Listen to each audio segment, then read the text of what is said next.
Hello, welcome to the first edition of Meet the DJ. My name is Scott McMahon, and the idea of this show is to meet some of the personalities working at KPTZ. My guests today are Phil Andrus and Emily Monson, and they are the co-hosts of the Friday afternoon show Tossed Salad. So welcome to our little show. Thank you. Nice to meet you. We'll start with you, Phil, since you're the person who's been doing this show all along. Tell us a little bit about the show. What is it? And what is it? It is a variety show. There's old-time variety shows. Used to be on stages in the Wild West and probably in the more sophisticated East. And they were on television and used to be on radio. So variety for this show means news, public affairs, live music, recorded music, mostly live interviews, readings, dramatic presentations, nearly anything you can imagine putting on radio except commercials. And you recently adopted a co-host for your show, Emily Monson. Hello. And I recognized fairly early on that I didn't want to be the only voice, even though for 3 years I have been, but I didn't want to be the only voice. And the voice that I wanted along with me was female and younger than me. I wanted the voice and the person to be not exactly the opposite of me, but at least demographically the opposite of me. And Emily was a guest on the show about a year ago. She is a storyteller, and she told a story as part of She Tells Sea Tales, which was an event at the Maritime Center last year, but it was also for an hour an event on Tossed Salad last year. And Emily came to that. When she was done, she said, "I'd like to be on the show someday." And I said, "Well, great. You're the demographic I'm looking for."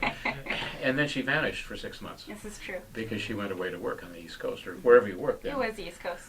And I frankly thought that that was nice words, but I hear a lot of empty words in my life, and so I didn't think I'd ever see her again. But she is a person of her word, and when she got back from being on the East Coast doing her Outward Bound gig, she called me up or wrote me an email or somehow got in touch. And she was exactly up for exactly what she said 6 months before. And so I call her a co-host in training, and she's so fast to learn that I probably have to take in fact, the whole wide world can know that on the 15th of May is her graduation day, and it's her show. And I'll be around in case something melts. Otherwise, it's her show. Wow, breaking news here. Yeah, and that'll also be, so I do go away and work on boats in the summer, and that's coincidentally the last show that I'll be able to be a part of here, present here and in the studio before summer happens. So it's also kind of special in that sense. So Emily, tell us about your background and how you got interested in doing this radio thing. Radio. So I have a background in theater, both the scripted kind of theater and improv theater. I also think that I'm hilarious, and sometimes I am. I really like attention, so those are all things that might lead one towards something like this. But I think in general, I wanted to get involved more in the community. I just moved here about 2 years ago. I've been working for the Community Boat Project in Hadlock, and what we do is we build and sail wooden sailboats with high schoolers and also people from the community that are around. So I was looking for another way to get involved with the community, and I want to learn more about radio because it seems like a great platform for storytelling and for staying informed. So I want you to talk a little bit more about the way you two work together, but first I think a little more background about the show itself. And so Phil, it's a variety show, but does it focus on writers and artists, or do you really try to get people from all stripes? What do you see as? I would like to think it's unfocused. No, anything and everything. Writers and artists, no. Music, no. Politics, no. All of those, yes. It is a variety show. I am pretty much, Emily's now getting involved too in scheduling. There are, as I said, regulars, so there are regular readers. The last half hour of each show, with very rare exception, is a regular reader. The first half hour is more news-oriented, although that is changing somewhat. But no, I would say unfocused. There is no specialty. There is no formula. It's 4 hours of what we make of it. So Emily, as you learn the craft of radio, what are one or two of the things you learned from Phil that strike you right now? Phil is just such a great interviewer. He has a skill for making people feel, I would say, almost immediately comfortable. And what that does is that enables him to ask like deeper questions about their lives. And if somebody makes you feel comfortable, you're more likely to give like a sincere or filling answer. And so what I watch from him and what I'm learning the most right now, I would say, is the way that he interacts with other people and makes them feel comfortable, and really just pulls stories out of people. I think that's a great skill, and I'm not there yet, but I would like to get closer there. So. How would you describe your working relationship? See that black eye? We have fun. We are still figuring out our working relationship because it's a very new relationship. But I think every week, every show, we sort it out a little bit more. And how would you describe it? I would say what we need, I didn't think about this until now, this might actually bounce towards you wanting to get together independently, is I think what we really need to do is get to know each other personally a whole lot. How has your show changed or presumably improved now that Emily is on it?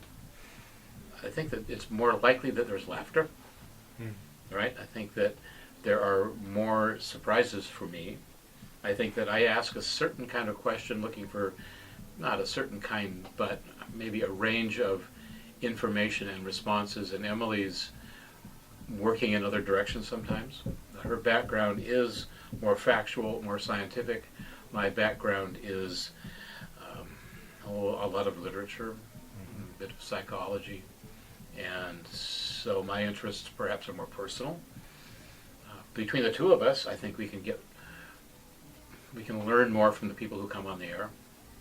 What makes this place, KPTZ, special? Either of you. I think it is so cool that there is a town the size of Port Townsend that decided it wanted its own radio station, values it enough that it's sustainable and it's healthy and it's growing. It's just a really rich and special thing to have in a community this size. I mean, there's not a lot of places that I could go and live in this amount of rural, city-ish kind of place that you'd have access to this. And so I think both as in the listener aspect of it and also having access to be able to volunteer here and be involved with it I think it's pretty special, and it speaks a lot to the larger community. Going forward, what would you like to see? What would help the station grow and improve, in your opinion? I'll start with you, Phil, and then we'll go to... I live out in the county. Emily does as well. Emily lives on Marrowstone Island. I live near Chimacum. I'm always trying to encourage, especially the management here, to think of the station not as Port Townsend only, but as at least the whole county. Yeah. There's differences, there's similarities between the county, which is outside Port Townsend, and Port Townsend. There's differences enough that the programming, I like to make it reflected. Our show reflected some. But that would be, aside from the piano, which is not a facetious answer, Right. the real answer. Right. Yeah, to reach out not only to other parts of Jefferson County. I would like to take Toss Salad to Whidbey Island. I'd like to take it to, reason if fun. Whidbey Island is closer than Chimacum from here. Mhm. And take it across the water to Whidbey Island, take it west to Squim where the signal is strong. So remote broadcasting. Remote broadcast, and just, as I try to do, sometimes successfully, sometimes not, bring people in from these other places. Mhm. We've had people from Whidbey. We've had a few people from Whidbey. Yeah, I think that more than anything, that's what I would say, is expand our perceived territory. Very good. Well, to wrap up, I want to ask our standard question on this show. If you could only play one more song on the air, what would it be and why? Anything by the Avett Brothers. Why? I just really like them. I listen to them on repeat at home. They speak to me a lot. They're fun. Make me want to dance. Who are they again? The Avett Brothers? AVIT? A-V-E-T-T. AVETT. I think it's two brothers. Have to look into this. They Okay. got really good voices. Phil? Well, that's like, what's the special moment you remember? But I already made a promised to myself to say Down by the Riverside by Pete Seeger. Why? Well, there's a couple of reasons. One is I very much believe the sentiment. I'm going to lay down my sword and shield down by the riverside. I mentioned that I produced 4 documentaries about draft resistors and objectors, and that was my opening and closing theme. So it goes back for me to the early 80s. So it has a personal meaning as well as the message of the song, which is no better message than that. Well, Phil and Emily, thank you very much for being the first guests on Meet the DJ, and best of luck to you. Thank you, Scott. You've done very well here.